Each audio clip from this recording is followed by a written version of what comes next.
Good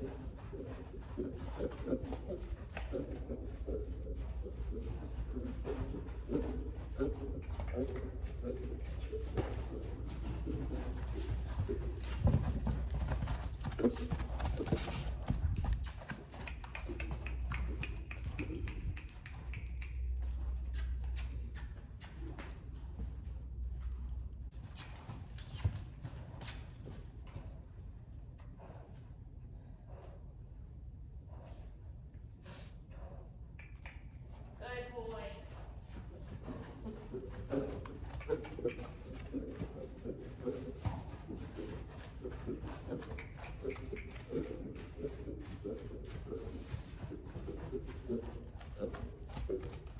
Good.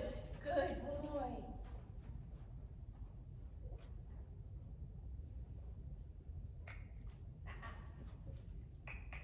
Good. Good boy.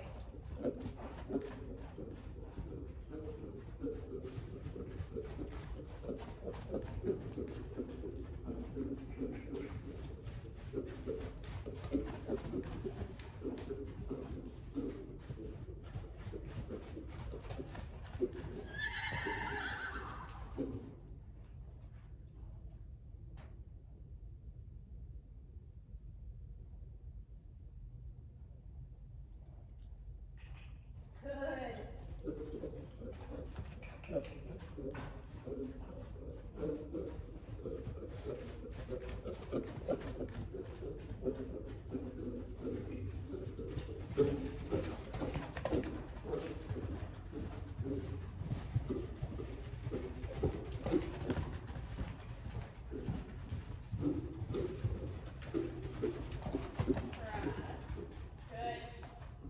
Good boy.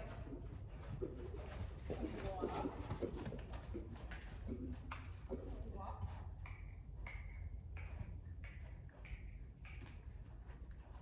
Walk.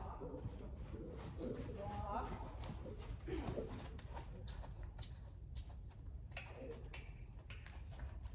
Walk. Walk. Good boy.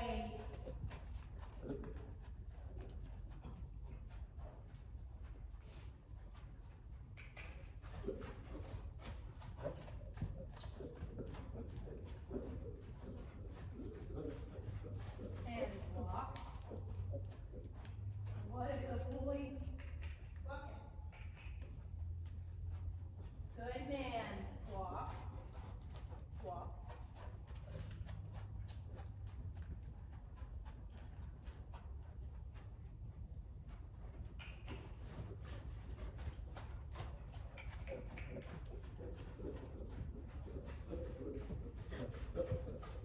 And walk. And walk. Good. What a good boy.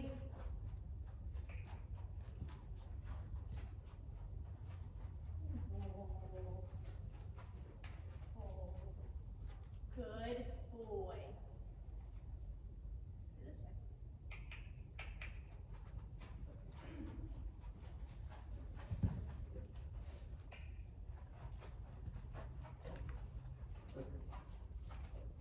This way.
while he's here catching his breath, we're going to talk about this for a minute.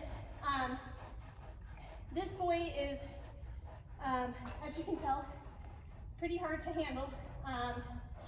He is covered in mud because we can't get him to stay on the cross ties long enough to groom him without him flying backwards and breaking his halter. He's been giving the owners of the farm trouble turning him out. He's super pushy. He bolts through the gate and wheels around when you let him go. He's just kind of a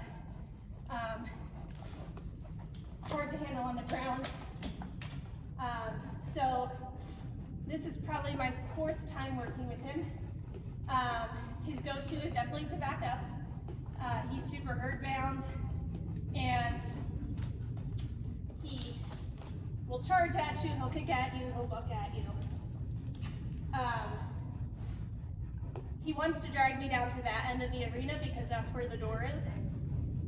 So what I just did here was when he puts pressure and starts going backwards, I offer him to come forward, and if he doesn't, then I make him go backwards at a fairly uncomfortable speed.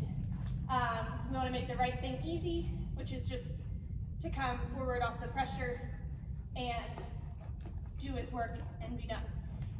But he is, a little spoiled. He gets, he knows he can get away with stuff.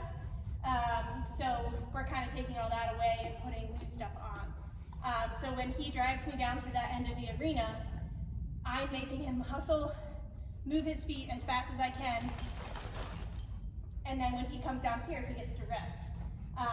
His most important thing right now is air, obviously, because he's panting. So the only time he's gonna get air is if he stands here nicely and relaxes. Now if he were to drag me back down to that end of the arena, we're gonna work, move his feet left and right, forward and backwards, for a couple minutes, and then we're gonna come back here and we're gonna rest.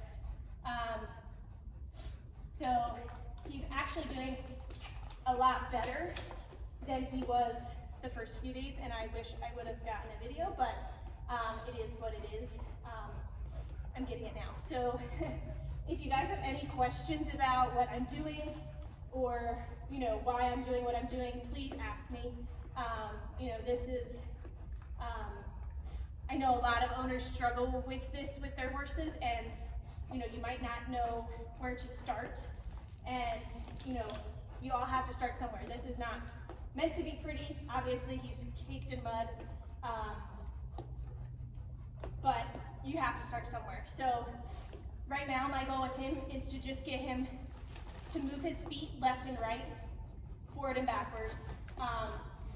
Start paying attention more to what I'm asking him to do, rather than worrying about what his friend is doing or what's going on outside. We need him to start thinking more, rather than just kind of being a spaz and running rampant. I don't really care what speed they go, as long as they're going forward and they're going the direction that I'm asking them and they're moving away from the pressure. I'm just now starting to work on some transitions with him, but the first couple days he literally just raced around. So I don't want you to think that that happened instantly, because it didn't. So I'm just going to ask him to lunge nicely again, and we're going to see where we're at. If he gives me a nice couple circles in each direction, I'm going to quit on that. I don't want to totally overload his brain and exhaust him, because then he's not going to learn anything either. There's a fine line of doing too much and not enough, and when they get too tired, they're not even going to remotely comprehend or absorb what you're asking them to do.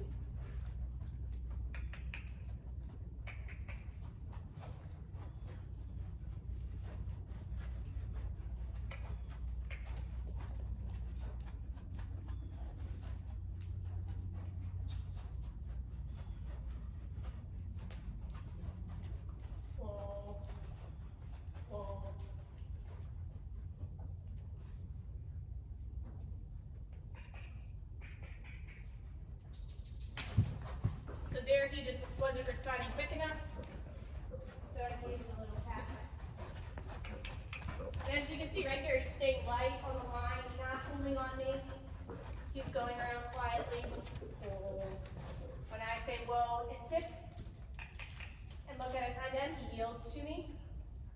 I'm gonna point, pressure, he goes. Cluck, cluck, trot. Again, he's staying soft. He's moving forward. I'm gonna step, yield, whoa. Good boy.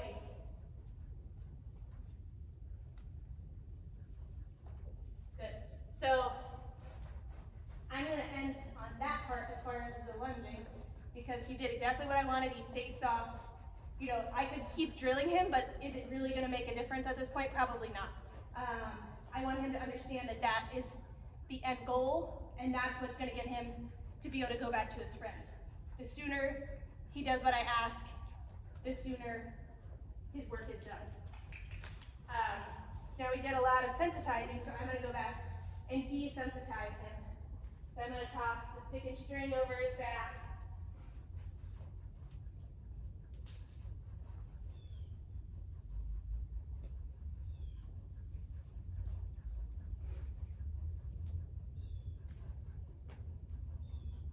Good boy. And you can tell he's anxious, he's grinding his teeth. You know, this is a lot for him, mentally and physically. So it is very easy to do, you know, too much with them. You know, we don't want them to resent us. We want them to start looking to us for answers and for leadership. We don't want him to make his own decisions, obviously, because that would be unsafe. So now I'm just gonna smack the ground with the stick and string. And he's gonna walk off, so I'm just gonna stay quiet, and I'm gonna follow him. So he hasn't quite committed to staying still. And when he goes to walk off, I'm not gonna stop him. I'm just gonna keep him tipped towards me so he's not running totally around. One more, oh, see, he walked off. Good boy. We're gonna release when he's standing still and committed to standing still. I'm gonna do it again. So we want him to realize the sooner he stops moving his feet, the sooner the stick and string goes away.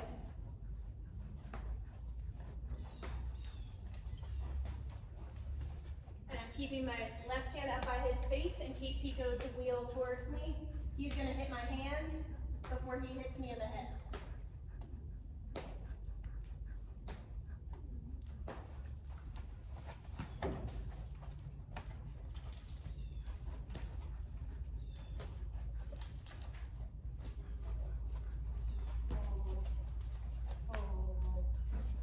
Good boy. And your body language is so important when you're doing this, because if you're kind of coming at him like crouched and scared and nervous, then he's going to feed directly off of that, and it's going to make him even more anxious than he already probably is. So I'm just staying quiet. My body language is very passive. Good, that was much better. So we're going to switch sides. Just going to yield the hip. Getting a little pushy there, so I'm just gonna bump him back. I'm gonna rub him to a stop. So this side, he's very, very pushy with his head. You'll see here in a minute, he tries to get his head in front of me, which can be a really dangerous situation, because then he can wheel around and kick you. You know, it's just a bad place to be in. So again, I'm keeping my right hand up by his head, so I can kind of bump him in the face if he goes to wheel around on me. Good, now I'm going to smack the ground with it.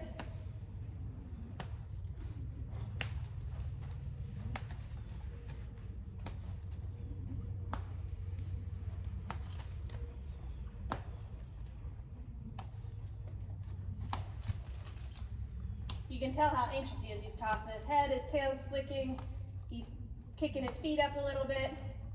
You know, these are all signs that you need to be looking for in your horses and be reading them.